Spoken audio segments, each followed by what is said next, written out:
Magandang tanghali po sa ating lahat. Naparito po kami sa Office of the Ombudsman para isumite ang kopya ng pinirmahan at notaryadong affidavit ng mga 18 na dating sundalo. At uulitin ko, dalawa ang dating konektado sa Philippine Army at 16 ang dating Philippine Marines. Isinumite po namin sa Office of the Ombudsman dahil ang opisina na ito ang merong primary jurisdiction na mag-imbestiga kung ang nasasangkot ay ang mga opisyal ng gobyerno. Walang ibang pwede naming pagsumitehan, hindi po pwede po sa DOJ, lalo nang hindi rin po sa Senado o sa Kongreso. Maski sa Regional Trial Court, no? Walang ibang opisina na po pwedeng tumanggap at magproseso ng complaint na ito kundi ang Office of the Ombudsman. Sir, sinong inirereklamo ninyo? Ano po yung reklamong inihain ninyo? O nirefer nyo lang ito para imbestigahan ng Ombudsman? Okay, nirefer namin sa Office of the Ombudsman para magkaroon lamang ng prima facie proof na merong offense na nakumit at ang mga napangalanan doon ay maaaring guilty sa mga offenses na ito. Ano ang mga offenses na ito? Ito ay mga pupwedeng violations ng Republic Act 3019 o yung Anti-Graft and Corrupt Practices Act. Number 2, yung Republic Act 6713 na nagbabawal na tumanggap ang mga opisyal ng kahit anumang regalo at kailangang ang isumite nilang SALN o yung Statement of Assets, Liabilities, and Net Worth ay dapat totoo at hindi falsifikado. Ang basehan po namin ay tumanggap sila ng milyon-milyon na pera pero hindi po yan naipakita sa kanilang SALN. At pag mag-iimbestiga pa ang Ombudsman ay maaaring makita nila na merong malversation at saka bribery. Attorney, mga ilan po yung nakalagay doon sa ni-refer nyo dito na complaint para po dito sa na nakalagay mismo sa affidavit? Okay, nakapangalan, bibigyan namin kayo ng kopya ng affidavit, no? In soft copy lang kasi medyo marami, no? Ilan doon ang mga senador parang 7 at ang mga congressmen ay 26. Okay, no? At maliban diyan, may mga ibang opisyal ng gobyerno katulad nung taga Bucor, taga Department of Agriculture, at sa ngayon, yun ang maalala ko. Sir, si Lima, bakit mo nasama siya doon sa listahan? 2025 lang siya naging kongresista. Nagkaroon po ba ng error dito sa affidavit? Can you clarify that, sir? Noong ginawa ko kasi itong affidavit para sa kanila, base sa kanilang salaysay, ang nabanggit kasi nila, yan si Congresswoman De Lima, no? Isa-isa. At I think mga 10 beses na ni-review nila, no? Every week, bumabalik ako sa kanila, binibigyan ko sila ng draft, etc. Ngayon, si Congresswoman Laila De Lima ay nakikita kasi na nakikipagpulong sa Unit Town 8 sa Polo Club Townhouse sa Forbes Park. At yung mga pumirma sa affidavit, sila kasi yung naghahanda ng pera, sila yung nagdadala, sila rin yung nagbabantay, no? At bago ang meeting, dinadala sa loob ng meeting place. At makikita nila na yung bitbit nilang mga bagahe na may pera, paglabas ng mga nagmi-meeting doon ay bitbit na rin nila ang kaparehong paper bag or maleta man yan. At isa si Congresswoman Laila De Lima na nakita nila mismo, eyewitness, na nagdala ng paper bag na may salapi sa loob na hindi magkukulang na 5 milyon. Marami dun sa mga nababanggit na nasa listahan, tinatawag nila na sinungalingan, hindi totoo, at meron pang nagsasabi wala raw kredibilidad itong mga hawak ninyo na 18 na to lahat, attorney. Normal po na yan ang sabihin ng mga naaakusahan. Katulad din po noong PDAP scam noon, na ganyan din ang sinasabi ng mga mambabatas natin na pineke ang pirma ko, walang kredibilidad sina Ben Harloy, Normal po yun na depensa nila. Kaya po minarapat namin na idulog ito sa tamang ahensya ng gobyerno, ang Office of the Ombudsman, dahil ito lamang ang pwedeng magsagawa ng isang investigasyon. Pero Sir, nababanggit si Ombudsman dun sa mga, may ganun ba na nababanggit si Ombudsman pagkatapos kay Ombudsman pa kayo nagpunta? Oo, nabanggit si Ombudsman Remulla dahil sa bahay niya nagkaroon ng isang meeting ang mga taga-ICC. Dahil ang obserbasyon po namin, lahat ng places, lahat ng lugar kung saan nagmi-meeting ang mga ICC investigators ay mga pribadong lugar, no? Wala naman silang pinuntahang public office eh. Kaya sabi ko nga, wala tayong choice eh. Hindi ko naman pwedeng dalhin sa DOJ. Di ba? Hindi ko rin pwedeng dalhin sa Senado, sa Kongreso o sa RTC kaagad.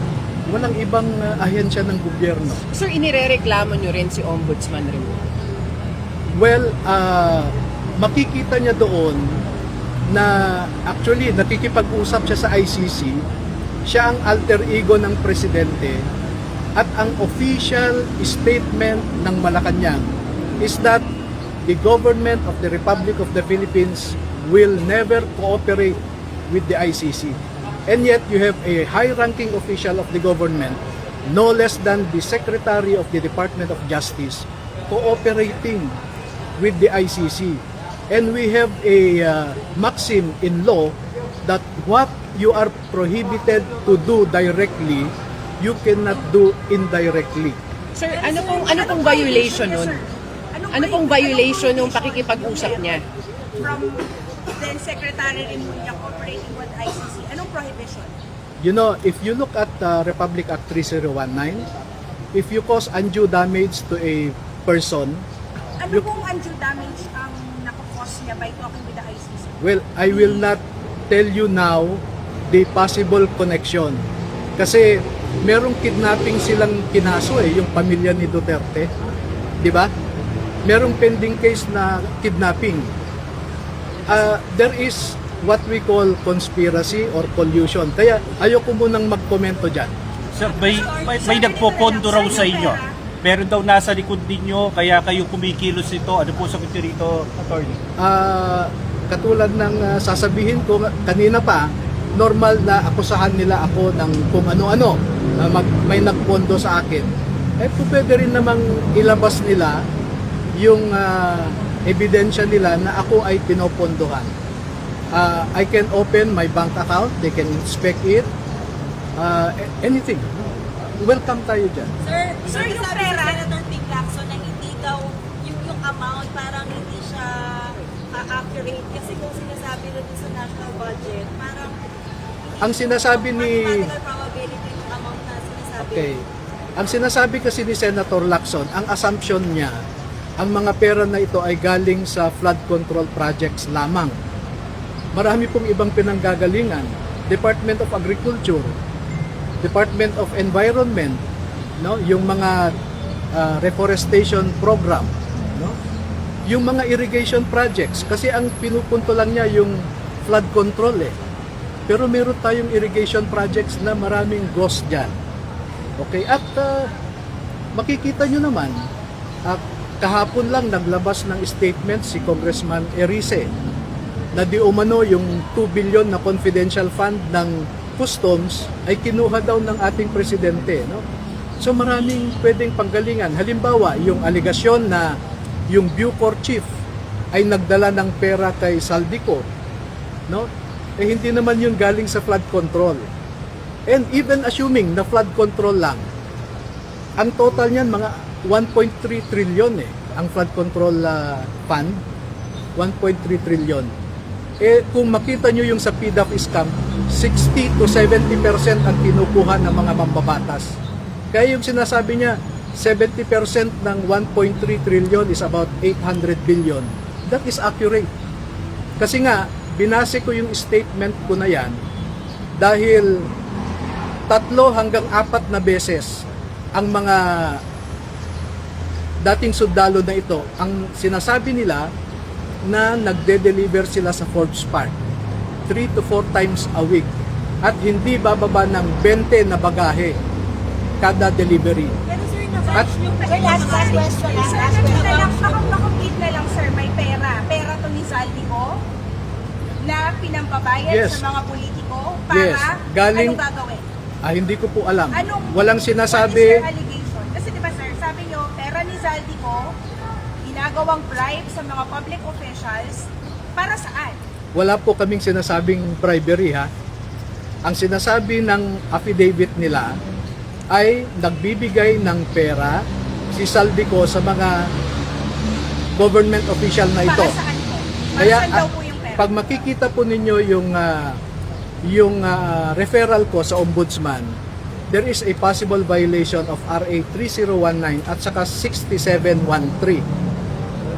At ang klaro na sinabi ko, maaaring makita rin ng ombudsman kung mag-imbestiga later na pwedeng may violation sa malversation at saka bribery. Bakit sila bibigyan ni Zaldico ng pera? Itong mga tao. Yun po ang lalabas sa investigasyon.